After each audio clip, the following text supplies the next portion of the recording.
My name's Lee Hundley. I'm the Vaccine Preventable Disease Epidemiology Section Lead in the Immunizations Branch with the Kentucky Department for Public Health. I'll be talking about some best practices and lessons learned from measles in healthcare settings today. Um, just a quick outline of what I'm going to cover. I've got a lot to cover, so I'm going to be moving pretty quickly, but these materials will be shared after the presentation. So, don't feel like you have to take notes or anything unless you'd like to. And there's also quite a few resources at the end that will be available in the slides. But just a quick outline of what we'll be talking about. I'll be starting with some data, giving a measles surveillance update for both the United States, internationally, and for Kentucky. I'll be talking about the cases that we've seen in Kentucky this year and walking through a couple scenarios around two actual cases that we had this year and lessons learned from those cases. Then giving some specific recommendations for healthcare settings, talking in a little more detail about notifying public health and laboratory testing with public health, and then finally those measles resources that I mentioned. So starting with the measles surveillance update, and here you can see a map of cases, measles cases in the Americas that was developed by World Health Organization. So this is very fresh data. CDC just updated their website about an hour and a half ago. They update their measles case data website every Wednesday morning with data as of the day before on Tuesday. So as of October 28th, yesterday, there have been almost 1,650 total confirmed cases of measles in the United States in 42 jurisdictions. 1,625 of those have been among U.S. residents. The other have been international residents who tested positive in the U.S. The vast majority, 90% of those cases, have been unvaccinated or have had unknown vaccination status. More than a quarter of them have been under age 5 years. 12% have been hospitalized, and there have been 3 deaths, 2 pediatric deaths in Texas and 1 adult in New Mexico. There have been 43 total outbreaks this year, which CDC defines as 3 or more linked cases. 87% of those confirmed cases are outbreak associated. Probably a good point to say also that these are confirmed cases only. CDC does not count probable cases of measles, which have a little, have different criteria for classifying. So that number is likely a pretty large underestimate of the actual burden of measles in the US this year. As I'm sure you've heard, the majority of cases have been associated with what was being called the Southwest outbreak. That was cases in Texas, New Mexico, Oklahoma, Kansas. That outbreak specifically has been declared over, but there are several other ongoing outbreaks that have been in the news, including in South Carolina, Utah, and Arizona. Here you can see what the measles case data for the U.S. looks like by state as of yesterday. And then this is cases by year going back to the year 2000. So measles was declared eliminated by the World Health Organization in the United States in the year 2000. That means that there was documentation of at least 12 months without continuous transmission in the country. As you can see, we did very well for 10 plus years after elimination was declared. We started to see a spike in cases first in 2014. There was a large outbreak in 2019 in New York, as well as other cases. And then, of course, we have this year the highest number of cases that we've seen in the last at least 25 years, actually longer than that, more like 30 years in the United States. I also wanted to highlight international cases as well. Something that I'll be stressing repeatedly is that all international travel, if you have any patients who have traveled internationally, that should be considered a risk factor for measles. The situation we're seeing in the U.S. is not unique. It's happening all over the world. As I'm sure you've heard, there are also large outbreaks ongoing in Canada and Mexico. Canada and Mexico also have declared measles elimination, I think even earlier than we did in the late 90s, early 2000s. Those outbreaks are still ongoing. Many cases in those outbreaks are associated with Mennonite communities, which was also the community in West Texas where that outbreak started. And cases, measles importations, cases that were related to international travel account for about half of the U.S. measles, or these countries account for about half the measles importations in the United States. But there are several other countries that are having large ongoing measles outbreaks. This morning I saw that Israel had a death due to measles. I think they've had eight deaths this year due to measles. There have been over 5,000 cases confirmed in Canada and Mexico each. 23 deaths have been reported in Mexico, 2 deaths in Canada. Um, and something for clinicians to be aware of, both of those deaths in Canada were congenital cases in infants whose mothers were infected, and then the infants were born preterm and passed away. So again, we want to make sure that all international travel is considered to be a risk factor. And in fact, all cases in Kentucky this year were connected to international travel, either directly or secondarily. And CDC has updated their recommendations about international travel and vaccination. They recommend that anyone traveling internationally above the age of 6 months be fully vaccinated for measles um, at least 2 weeks prior to departure. So for adults and kids older than 12 months, that's 2 doses, and then anyone 6 months can get an early first dose before their normally recommended 12-month dose. Now I'm going to talk a little more about Kentucky measles cases. And what you're seeing here is a new measles dashboard that we very recently developed and have published on our website. So we're excited to have that out in the world finally. We have had 13 cases of measles in Kentucky so far. This is by far the highest number of cases we've had in the state in many years. The highest number we've had, going back to at least 2011, was 2 cases in a single year. If you There was a point where we actually considered that we had 14 cases in the state. One of those cases was an international traveler, like I mentioned. Those cases are no longer being counted in statewide counts by CDC or by us, so our official count is 13. Um, you can see cases here broken down by county. Of course, there was an outbreak um, among individuals living in Fayette and Woodford County that accounted for 9 total cases. And then we had a couple cases in Jefferson County, and then single cases in Franklin County and Todd County. Thankfully, we had no very young individuals, no one under 5 years old this year, but the majority have been between 5 and 17 years. And all but one of our cases have been unvaccinated or unknown vaccination status. I'll be talking a little more about that one case with one MMR dose later on.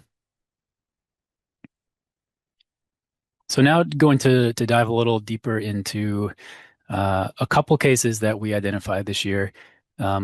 Everything you see here is as things actually occurred and information that actually took place with these 2 cases. I've done my best to kind of protect privacy of these individuals and make this a little bit vague in instances, but this should give you a really good snapshot of kind of how things happen step by step with these cases. And then I'll cover some lessons learned with each of them at the end of each. So the first scenario I'm going to be discussing, I'll be walking through this sort of on a timeline. So day 0 for both cases is going to be the day that both of these individuals return from international travel. So in this first scenario, this is about a middle-aged adult Kentucky resident who returned from travel to a country that is endemic for measles, that they were there for several weeks. Actually, they were in multiple countries. So on day 5, after returning from travel, their initial symptoms began. They had flu-like symptoms that lasted for about 5 days. On day 7, after return from travel, the patient visited multiple public locations and private homes. And you'll see here on this slide and the following slides, I will note which days are part of the patient's infectious period. If you're familiar with measles, you know that a patient's infectious period begins 4 days prior to their rash onset and continues through 4 days after their rash onset. So a total of 9 days, 4 before, 4 after, and then the day of rash onset being kind of day 0. So this patient visited multiple public locations and private homes while they were infectious with measles. On day 8, the patient interacted with their family, which included a couple of or under-immunized young children. On day 9, while still infectious, their rash began. This is a maculopapular rash, sort of the classic measles rash that was descending downward from their head where it started. On day 10, while still infectious, their symptoms began to worsen. They were admitted to a large hospital in a different county than their county of residence. And this was after they initially visited an emergency department at a second hospital in that same county. So 2 healthcare exposures now at this point, in addition to other public exposures. On day 11, while infectious, um, and while in the hospital that where they were admitted, a measles swab, a nasopharyngeal swab, was collected and sent to LabCorp, a private lab, for PCR, not sent to the public health laboratory, which we will be talking a lot about going forward.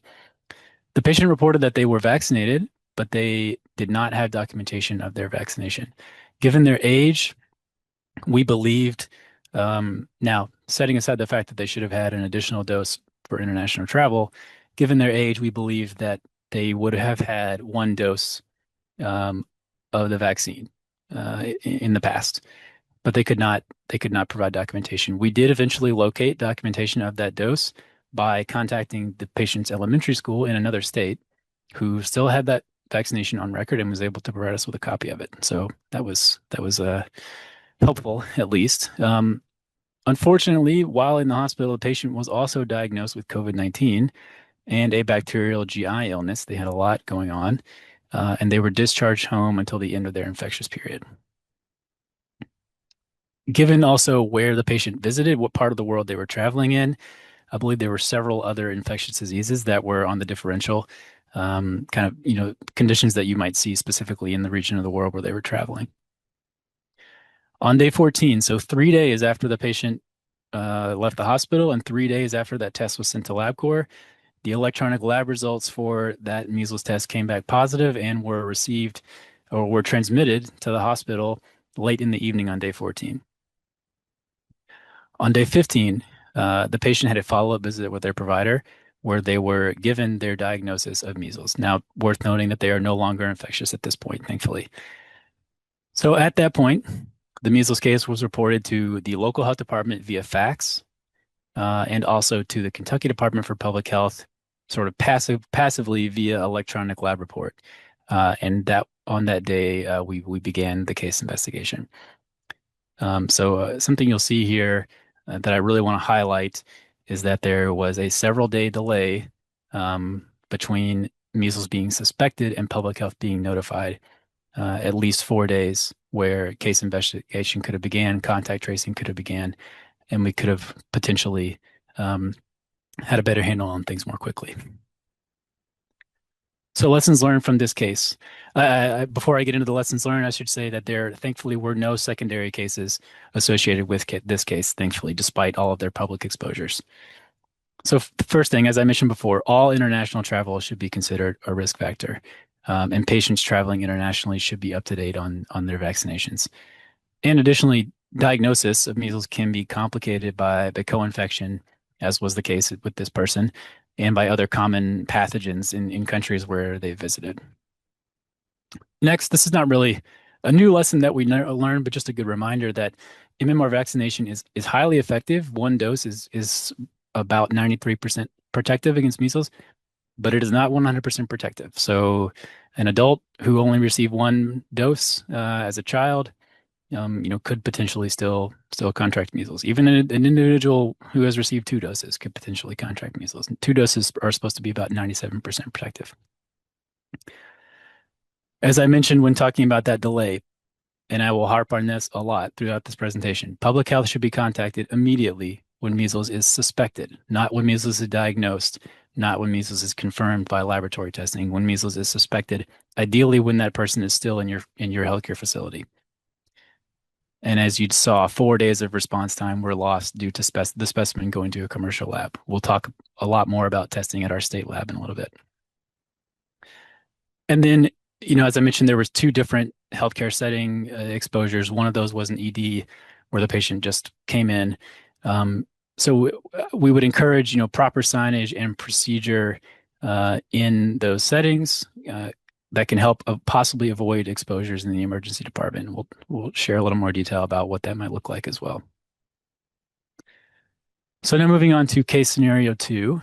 Oh, and I meant to say at the beginning, if you have any questions throughout the presentation, you're welcome to go ahead and put those in the chat as we go, and I can, I'll come to those as we get towards the end. I'm hoping we have plenty of time for questions at the end, or you're also welcome to save your questions to the end. So the second scenario.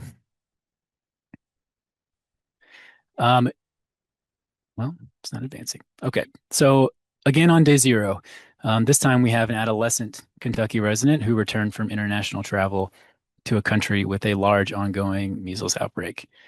Um, Interestingly, the specific location where they stayed, where they were going, was a pretty isolated location, and that area had had no recent cases. And we spoke to people in that area, in this other country, and confirmed that they had had no recent cases. But they did pass through an area that has been kind of one of the epicenters of this large outbreak in this country. So we believe that's likely where they were exposed. They were driving, I should say. They did not fly, so they had to drive through an area to get to where they were going. So day one, the day after they returned from travel, their symptoms began. They had in some, in not all at once, but over a period of time, headache, body ache, chills, eventually a high fever, cough, and the classic red eyes that you see in many measles patients. On day two after travel, the first day of their infectious period, they had a visit to an outpatient clinic. This is the first healthcare exposure. Unfortunately, this outpatient clinic visit was not initially reported by the patient, despite being asked about it, and that visit was not confirmed until 1 week later on day 9. 2 days later, on day 4, they were still infectious. They had a visit to a second outpatient clinic for worsening symptoms. This is also the day of rash onset. Once again, a descending maculopapular rash. The patient's mother reported that they were fully vaccinated, but despite pretty intense efforts to find documentation of that vaccination or those vaccinations, no documentation was ever located. And we also confirmed that the patient did have a relative at home who was unimmunized, who ended up becoming a case later on. On day 5, while still infectious, they now have their third healthcare exposure. They visited an emergency department at a large hospital for continued worsening symptoms. In this hospital, they were triaged immediately upon entering the ED. Unfortunately, at first, they were placed in a non-airborne precaution room for about 25 minutes and then moved to an airborne precaution room, which would be the proper procedure. The patient was negative for group A strep, for mono, and on a full respiratory panel at the time. Measles was suspected, and a nasopharyngeal swab, was collected for testing, but it was stored until the next business day, which was 2 days later. The patient was sent home to isolate until their results came back. So on day 7, that next business day, 2 days later, again, while still infectious, the hospital calls the local health department the first thing in the morning to notify them of the case and to seek approval for testing at the state lab, which is the proper procedure. The local health department immediately notifies the Kentucky Department for Public Health, and we approved testing for that patient. The specimen arrived at the state public health laboratory around midday, and PCR results came back positive for measles around 4 p.m. that day. So this shows you how quickly you can get results back if testing is approved at the state lab and the specimen can get there quickly. On day 8, just to sort of illustrate how the investigation proceeded from there, on day 8, while they're no longer infectious, a call took place with the Kentucky Department for Public Health, with the local health department, and also representatives of the second outpatient clinic and the large hospital. Contact tracing began with individuals exposed in those settings. There were several individuals exposed at both locations. We worked with those facilities to get lists of patients. Those facilities handled their staff, contact tracing for their staff if it was necessary. And unfortunately, some of the exposed individuals included unvaccinated or undervaccinated infants who required and were given post-exposure prophylaxis. Thankfully, none of those exposed individuals ended up becoming secondary cases, besides the household contact who I mentioned. Although several exposed individuals were eventually tested for various reasons. On day 19, the local health department is notified during a monitoring call with the family. So that household contact had to be monitored for 21 days after their exposure to determine if they were going to develop measles. So during a monitoring call, the unvaccinated relative of the index case developed fever and rash, or we were told they had developed fever and rash one day prior, and they did end up testing positive for measles. Um, no other secondary cases were identified. So some lessons learned from this case, or really these two cases. Documentation of immunization is critical. This family came into the emergency department and said, my child is fully vaccinated. If you take their word for that, maybe you don't suspect measles. We don't know if this patient was fully vaccinated. Maybe they were, maybe they weren't, but we never saw documentation of it. And so confirming vaccination status and actually having documentation is critical. Hopefully everyone here is aware of the Kentucky Immunization Registry. You can very quickly and easily look up patients in that registry while they're in your facility to actually find documentation of their immunizations. I encourage you to make sure your staff have access to the registry if they do not. This is an unfortunate fact of public health and something that, is not very surprising, but is just how things happen. Patients and families are not always great historians and may not always be forthcoming, especially when they are talking to someone in public health or maybe even to their medical provider. They might forget details about their travel. They might forget possible exposures. They might be wary of actually, sharing certain information. So just keep that in mind. This also, given the number of healthcare exposures here, this reinforces the idea that facilities should have a plan in place to provide post-exposure prophylaxis to individuals exposed in their facility. So that's kind of the expectation from public health. If you have exposure in your facility, we would generally recommend that your facility be prepared to offer post-exposure prophylaxis to individuals that were exposed there, including staff and patients. Large hospitals could potentially be asked to support public health with administration of PEP to people exposed in the community. If we had a large scale exposure and we needed a place where PEP could be administered, we might approach large hospitals to help with that. And then facilities should have a good understanding of shared airspace. The general recommendation that you will see is that measles remains in the air and an individual can be infected with measles for up to 2 hours after an individual was in that airspace. 2 hours is very conservative. I think really the first hour is what we would consider high risk, but it's not necessarily just the immediate room where the patient was. It would be any room that shared an airspace with the rooms where the patient was, and that's something that you would need to discuss with your facilities management. And then finally, this illustrates why close coordination between healthcare and public health is critical in these situations. And I will say that this situation was a great example of close collaboration between healthcare and public health. We had great cooperation from those facilities that I mentioned.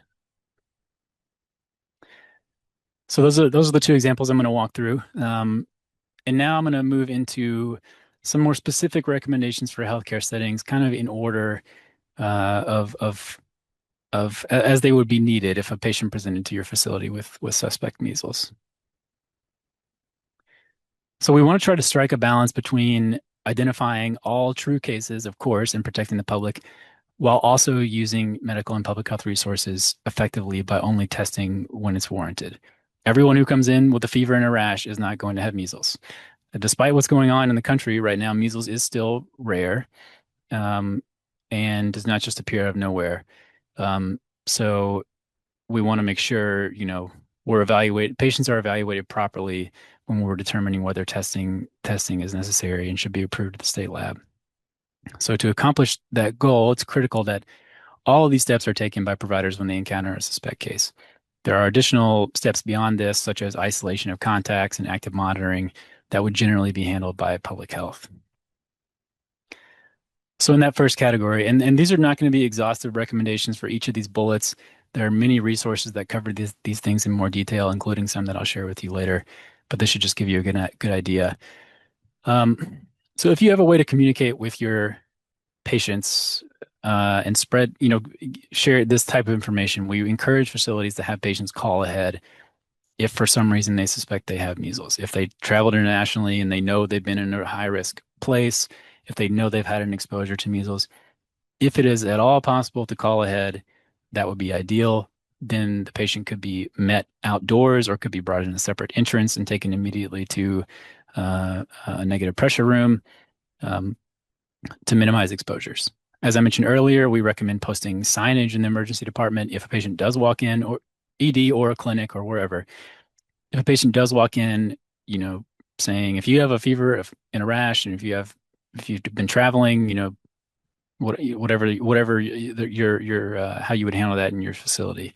Um, Once the patient is there and it is suspected, make sure the patient and their family are masked immediately and move to an isolation room. Healthcare providers should be wearing appropriate PPE. This is covered in lots of other resources. Limit transport and movement of the patient and their family as much as possible. And then this is something you should be doing ahead of time, but ensure all the providers and staff in your facility have documentation of measles immunity. Next, conduct a detailed clinical assessment and determine differential diagnoses. So these are the things, if I'm sure most of you are familiar, that we are looking for in a measles case. The three C's: cough, coryza, conjunctivitis, of course, fever. Sometimes there will be Koplik spots in the mouth or white spots in the mouth. And then, of course, the classic maculopapular rash that begins normally 2 to 4 days after the other symptoms. It's important to note the onset date of the rash and make documentation of how the rash progressed. And then also something we will always ask for when someone calls to get testing approval is, have you ruled out other etiologies? Have you tested them for other viruses? Have you considered other things and tried to rule them out before you jump to a measles test, measles diagnosis? As we talked about just a minute ago, it's really important to ascertain immunity. So that would be documentation. There's three ways that someone could be considered immune: documented MMR vaccination, normally 2 doses depending on their age. As I mentioned, you can check the immunization registry. A confirmed previous measles infection would make you immune. Again, that's something that you would want to have documented, ideally, not just take someone's word for it. And then if a patient was born before 1957, they are considered to be immune, given how widespread measles was at that period of time.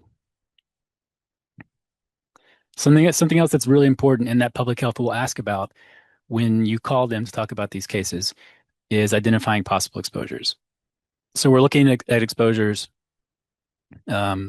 for the 21 days prior to rash onset. That's the generally understood incubation period. Possible exposures could be, of course, exposure to a known measles case, travel history, any international travel, of course, but also, given how widespread it is in the United States, travel to areas in the U.S. with ongoing transmission will be a concern as well. Interaction with foreign visitors at home, at tourist attractions, in other congregate settings, or just any other congregate settings, anywhere that they've been where they may have interacted with other people that they don't know and could have potentially been exposed. Once you suspect measles, and ideally you've talked to public health, and that's coming next to notify public health, collect the appropriate specimens for diagnostic confirmation. One of the things we see every now and then, this has gotten much better, but we see every now and then serology will be ordered and nothing else. Serology is okay. Not saying that it's not clinically useful in some instances, but serology alone is not enough to determine if someone has measles. And in fact, measles IgM serology is notorious for showing false positives. So you want to make sure you're collecting at least a nasopharyngeal or oropharyngeal swab in viral transport media to get to the lab for PCR. That's the highest priority. Our state lab does not even do IgM serology. They can receive it and send it on to a reference lab, but also many hospitals have their own labs that can do that serology testing. And as I will mention several times, KDPH epidemiology approval is needed for testing at the state lab if the case is high suspicion. And we'll talk about that process shortly. Oh, just a little more here on specimen collection. So as I mentioned, that NP swab or OP swab, that is sort of the gold standard that is offered at our state lab. Um, and that can be done up to 10 days after rash onset. Urine PCR is not something that we see very often. It has not been done in Kentucky this year. Um, you will see it on CDC's resources as something that they recommend along with the MP swab. Um, we don't generally request it, but it can be sent if it's paired with a swab. The one thing to note about urine PCR is that it actually may show positive, and we've heard from other states that they actually have identified positives um, in individuals who were PCR negative by NP swab, but uh, if they were further out from their rash onset, the urine PCR did show up positive. So it does have some utility there. Um, and our lab does not have a validated test for urine PCR, but they are accepting specimens to help validate the test that they do have. So it's potentially something that they will offer in the future. We discussed serum. That should only be done in conjunction with PCR. It cannot be done in our state lab and can be sent to a reference lab. And then separately, IgG serology, so immunity testing that is offered at our state lab. If you have an individual who is unvaccinated, or sorry, if you have an individual who is exposed and believes they are vaccinated or they're not certain, they would have to quarantine or isolate. But if they pursued, immunity testing, they could potentially be let out of that isolation or that quarantine if their IgG serology came back as showing that they were immune. Notify public health. This is, as I mentioned, a very important step when measles is suspected. So notify public health immediately upon suspicion to ensure a rapid investigation and follow up. I'll talk a little bit more about who to notify in a minute. Um, Part of this process also involves requesting approval for testing at our state lab, which DLS is the Division of Lab Services. That's what I'll refer to our state lab as throughout this. Um, and then, of course, management of exposed contacts is something that we will take care of. And we talked about this a little bit, but post-exposure prophylaxis for susceptible contacts would be important as well. That happened with those cases I talked about in Kentucky this year. Um, MMR, the MMR vaccine can be given as PEP within 72 hours. This is another reason why quick follow-up and quick collaboration with public health is important, because if you wait if you don't get results back for 4 days and don't reach out to public health after those 4 days, you're already outside the window for that MMR PEP for many, if not all, of the exposed contexts. Um, Immune globulin can be given up to 6 days, measles immune globulin up to 6 days as PEP as well. That's normally reserved for high-risk individuals. I won't go too much into detail about that, but happy to answer questions about it. So now I'm going to talk a little bit more detail about public health notification and testing at our state laboratory. So as I stated, measles PCR testing for highly suspicious cases is available at the state lab with KDPH epidemiology approval. I say highly suspicious cases because we do have discretion to approve and deny testing. We, as a general rule, are not going to test every possible person who ever is suspected of having measles just because they have a rash. We want to reserve testing at DPH and DLS for highly suspicious cases or even moderately suspicious cases. And just something I want to stress here on that note, a KDPH epidemiology approval for testing is not meant to indicate whether measles testing is clinically warranted. We're not making a clinical decision for providers. The purpose is to ensure that the risk is sufficient enough to warrant use of public health resources and also to identify true cases as quickly as possible. At a time when we're not having a lot of cases, it's okay to, we might be a little more flexible.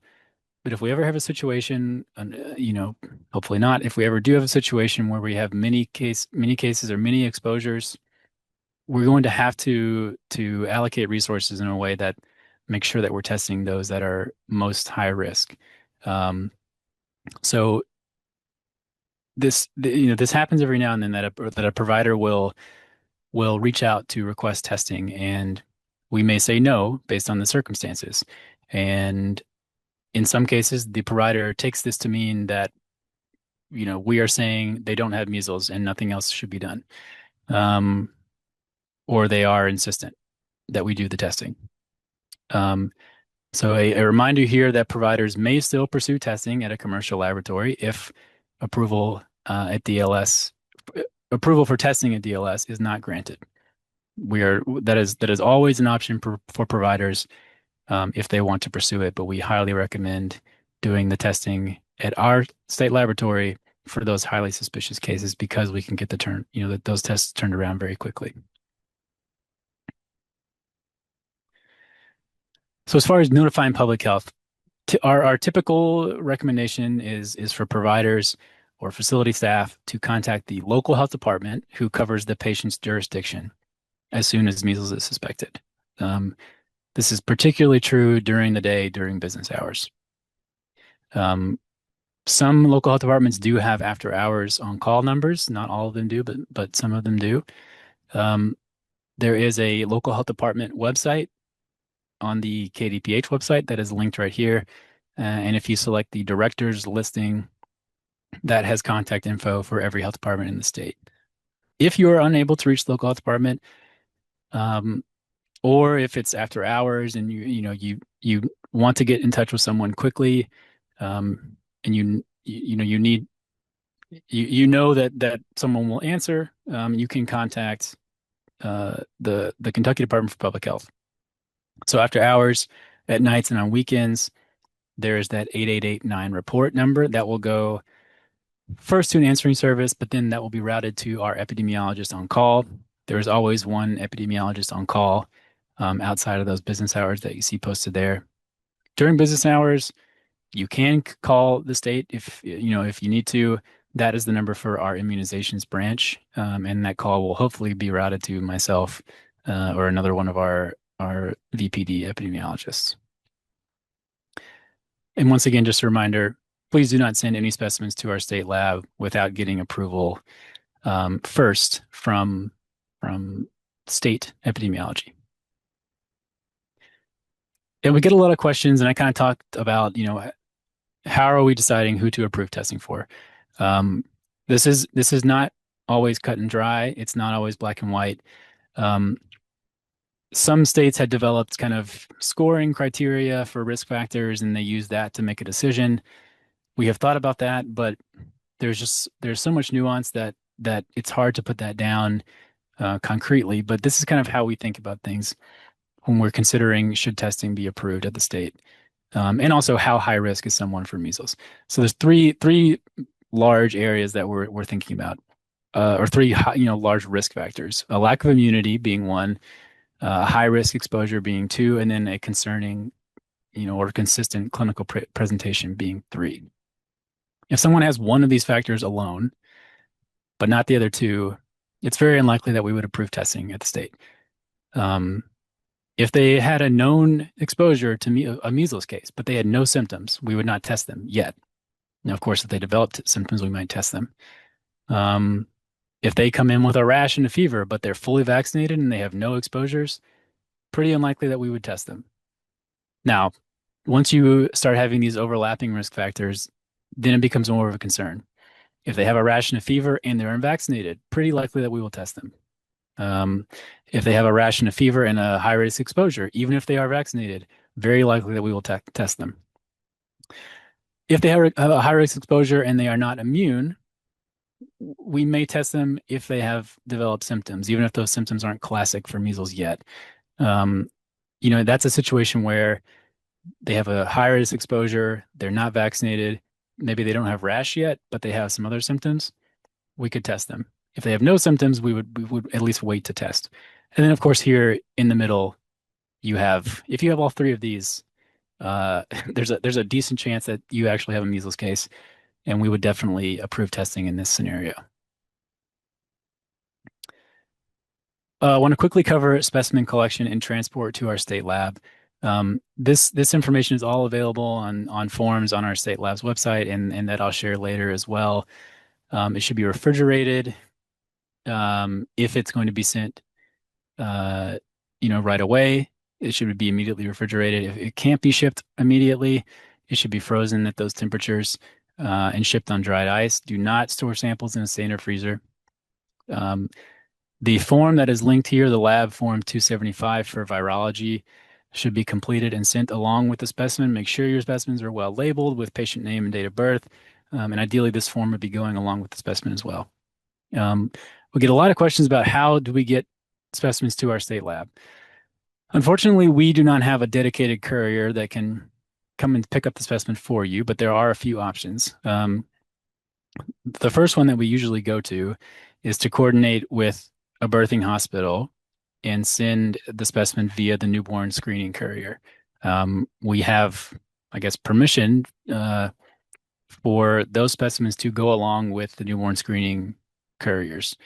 So any of the birthing hospitals in the state that have newborn screening samples that go to our state lab, you could, take a swab to them and have it sent along with the courier, and we could give our lab a heads up. Oftentimes, the hospital will use a private courier, one that they work with, on a regular basis. And then we've also had instances where hospitals coordinate with a local health department for private transport. So we've had actual, local health department staff drive specimens to our state lab depending on how close they are. As far as obtaining results from our state lab, results typically are available the same day if the specimen arrives around midday. It's not a hard cutoff, but usually they need to get that testing started early afternoon to have results same day. Results are available early the next morning. Often, if the sample is received in the early or mid afternoon, they can start the run, and then when they come into the lab the next morning, they can have the results. Weekend testing is reserved for very high risk circumstances. Our lab staff are not generally available on the weekends. We would have to call them in to do testing like this on the weekends. So we generally do not do that unless it's very, high risk, high concern. If that happens, store the sample over the weekend, just like you saw in that case we talked about earlier, and send it on Monday morning. I'm sure some of you or many of you are familiar with Outreach. This is our lab information system that facilities can use to order, test, and receive results for those tests. There is an Outreach website where those results are found. The DLS website homepage includes Outreach access instructions and lots of information about how to get an account. So that's where you'll see those results. And then also, as a backup, the local health department should call and communicate those results to facilities. Now, so those are all the recommendations. Now I'm going to quickly talk about some measles resources. I'm not going to really go into a lot of detail on these because you'll have the slides afterwards. Hopefully you can take a look at these on your own time, but just want to quickly mention several things. So first is our KDPH measles website. We have a whole web page dedicated to measles. Every link you see on here is one resource for healthcare providers, for the community. There are others on here that on the website that are not even linked here. The first two on the left, when measles is suspected, when to test for measles, I'll show you in a moment. Those are nice one-pagers that we developed this year. Also in the middle at the bottom, the KDPH measles response guide, that's very new. That kind of it's one document that kind of pulls all of our recommendations into one place. It's a great reference that is pretty new and now available on our website. So here are those first two one-pagers that I mentioned. The first kind of goes through the steps that I just walked you through a few minutes ago. If you have a patient come in who you suspect may have measles, this is kind of the step-by-step. That document includes hyperlinks to that lab form that I mentioned, to the newly updated clinical service guide that talks about measles specimen collection and testing, some other links as well. And then the one on the right is kind of a flow chart about how to think about whether someone should be tested for measles, how high risk are they. Here is the table of contents for the Kentucky Measles Response Guide that I mentioned. This is a lengthy document, not overly lengthy. It's digestible, but I wasn't going to go through it in a lot of detail. But here you can see kind of the topics that are covered. You have case definition and clinical presentation, how to report to public health. There's the clinical service guide protocol, the specimen collection, outbreak investigation, some communication materials and education tools. So it's a great resource. There's also our lab website. Lots of resources there. Won't really go into detail here. You have the forms you need to submit specimens. And then CDC has a lot of resources too, many of which have been developed this year, given the number of cases we're seeing this year. Um, they have an area, part on their website specifically for providers. There's this Be Ready for Measles toolkit that has a lot of resources for providers. There's this really nice decision tree about what adults need an additional dose of MMR. We have gotten a lot of questions about that this year. Um, some fact sheets and preparedness and response tools for facilities as well. And here's three newer resources that they developed. This measles assessment tool. They've explained this kind of like an ICAR tool for measles. I'm sure most of you know what that is, so I won't really go into detail about that. But it seems like a very helpful resource and could be a very helpful exercise to walk through. There's also this, again, another step-by-step how to respond to measles exposures in healthcare setting guide. This is a good supplement to that infection prevention and control recommendations for measles in healthcare settings. That's been around for a few years. Also very detailed and very helpful. And then they include a sample script for patients and visitors. So if the hospital is handling some of the contact tracing of patients and visitors, there are some scripts you can use for those calls and notifications. Okay, so just some quick closing recommendations. This is of course not comprehensive, but some main takeaways I want you to have. First is to develop a facility-specific measles response plan if you don't have one, or update it and review it if you do have one, and review that annually. Make sure it's current based on current recommendations.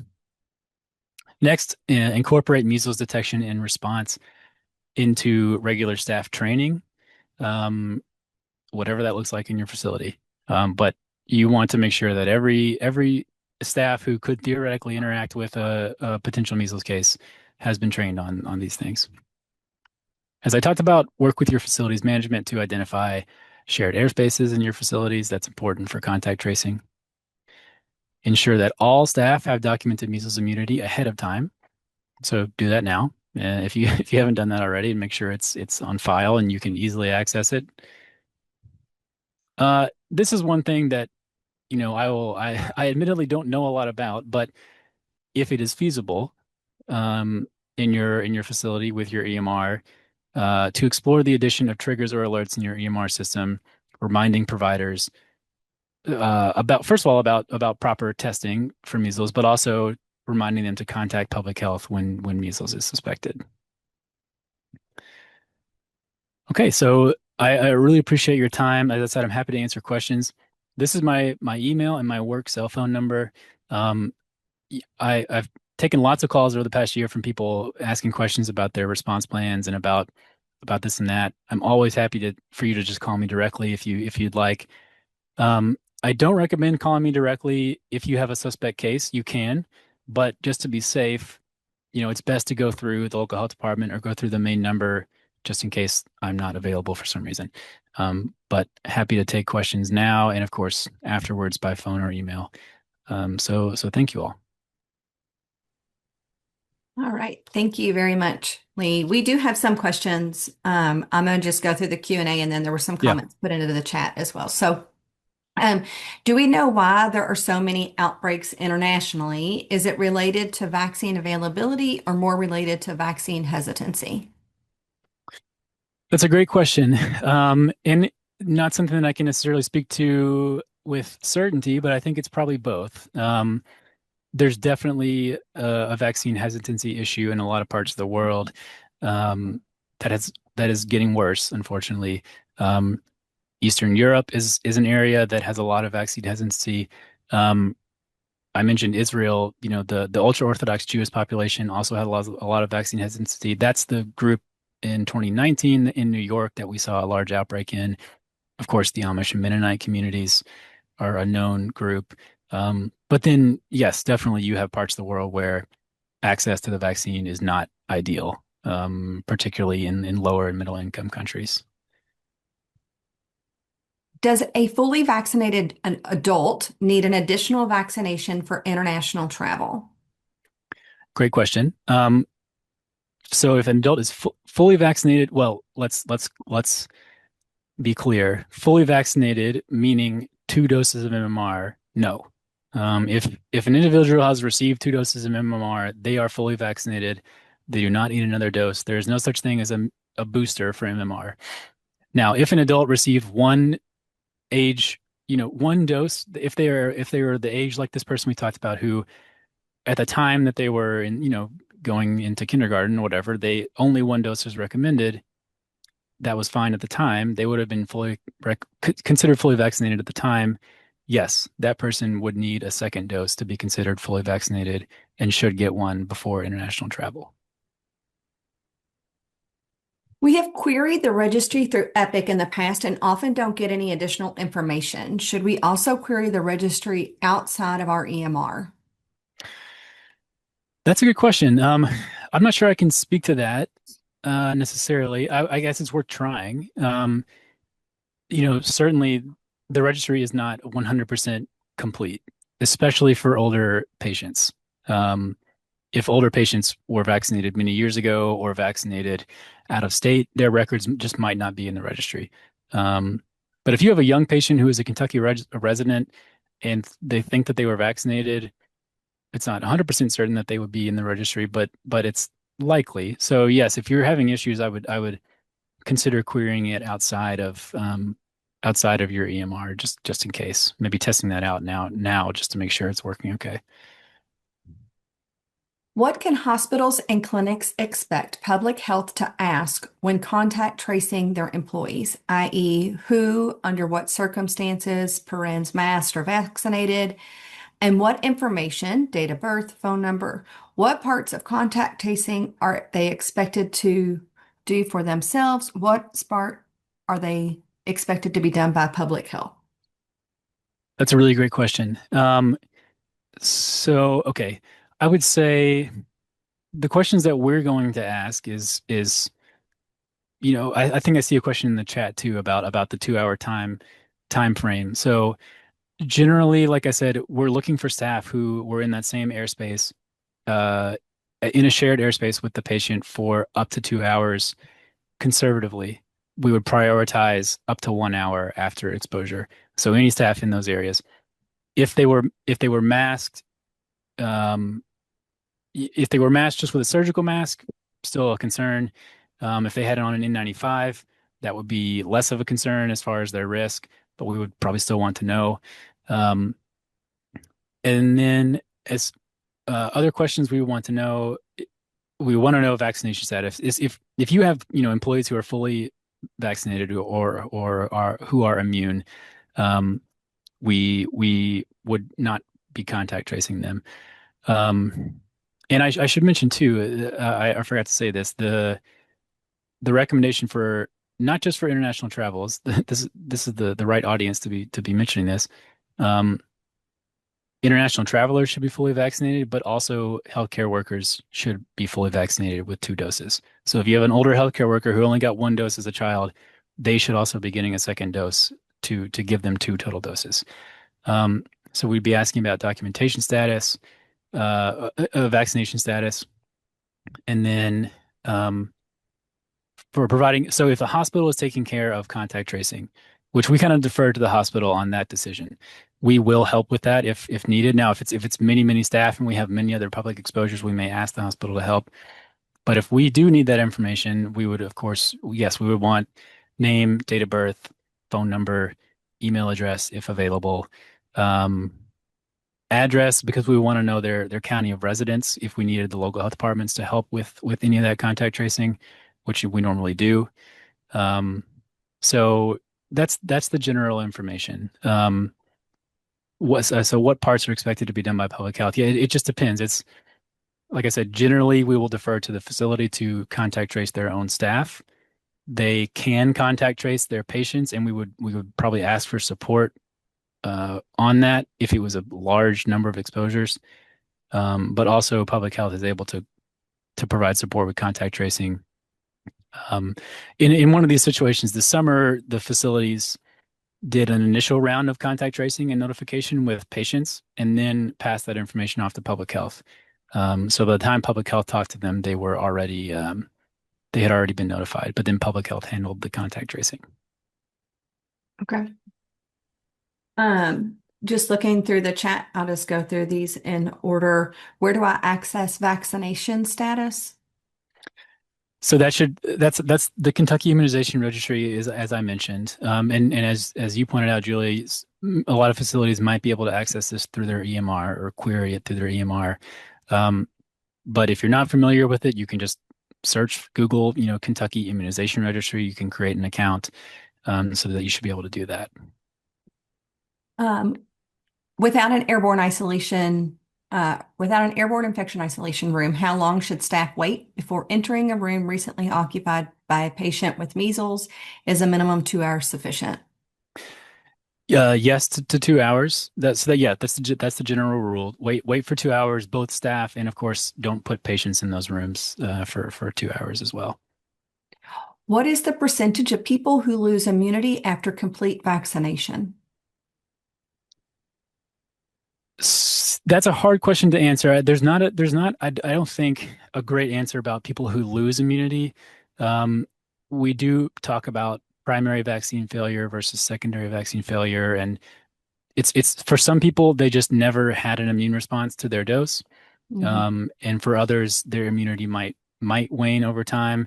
It's not really clear about how often either one of those happens, but that is kind of those 93%, 97% numbers that I gave, 93% effective with one dose, 97% effective with two.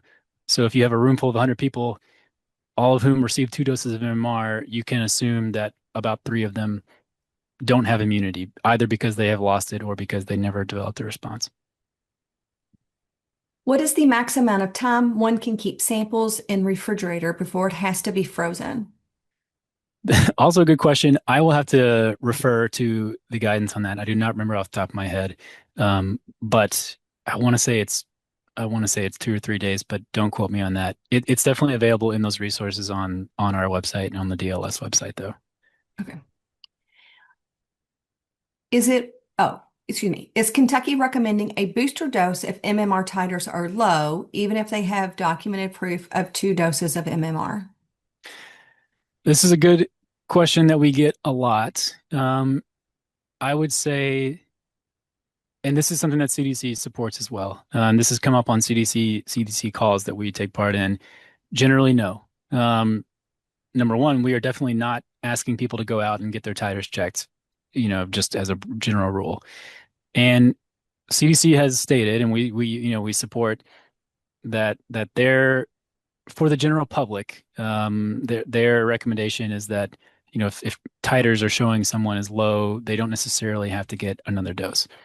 Now that consideration might be different for healthcare staff, especially if they don't have their vaccination record and you're checking titers to make sure they're vaccinated. Maybe they say they had two doses, but their titers are low, then they should be brought up to date. But we're not making a broad recommendation about that for all adults. If born before 1957, but measles antibody came back without immunity, should we still push for additional MMR? Oh, okay. So if they had titers, potentially again, if this is a healthcare worker, I would say that's a safe approach, but not generally for all. We wouldn't make that broad recommendation for all adults. So should we be asking for proof of vaccination from staff? I get pushback just for COVID and flu vaccine records. I don't think they'll be willing to provide me with MMR immunity, especially if they have to go searching for it. This is, of course, every facility is going to have different policies around this. I won't attempt to dictate what policy should be, but I would say yes, it's safest to know ahead of time going into a situation like this with documentation which of your staff are immune and which are not. Because if, and this is setting out the health of your staff, setting that aside, which should not be set aside, but if you're setting it aside, if you have a healthcare worker who does not have documentation of immunity, even if they think they're immune and they're exposed, they have to stay out of work for 21 days after that exposure. So you're going to lose staff if they don't have documentation of immunity. Do you have a sample facility measles response plan you would be willing to share?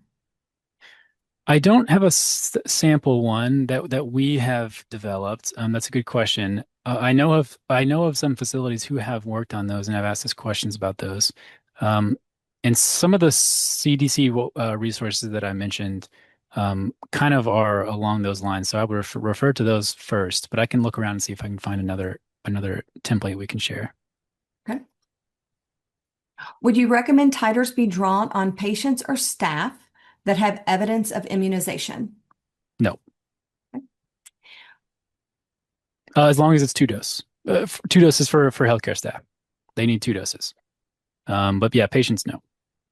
Would you say do a titer and vaccinate again if the immunity shows low? Any harm in re-vaccinating after you already have two doses? Yeah, we've touched on part of that. For the latter part of that though, I will say that's a great question. And no, there is no harm in revaccinated. So if you have any concern, go ahead and give another dose. That it's not a harm and definitely, better to be safe than sorry. And then just the final question that I have here is what about vaccines for those born before 1958? Just do they need to be? I, I'm assuming, do they need to be vaccinated? So do those Yeah, individuals born before 1958? That is my assumption of what the right. question is. Yeah. The general answer is no. They are considered to be immune. Um, just in every sense. But if, as always, if they have concerns, if they're traveling internationally and have concerns, um, there's no harm in another dose, and it could be considered at the discretion of a provider, but generally no. All right. Any other questions? I think we answered everything in the Q&A, and I don't see anything else in the chat, but if anybody's got any other questions, please feel free to ask. Otherwise, what we can do is if Lee is able to get some of those sample resources, we'll just send that out through our newsletter or put that on our website so that you guys can have access to it if you're able to get, one of those sample documents or whatever. We'll just tag it with the presentation here. Um, and otherwise, I hope everyone has a fantastic rest of your day. And if you're in Kentucky, I hope you're able to stay dry. Thank you very much, Lee. Thank you all so much. And again, feel free to email me or call me with any questions. I appreciate it. Great. Thank you. Thank you.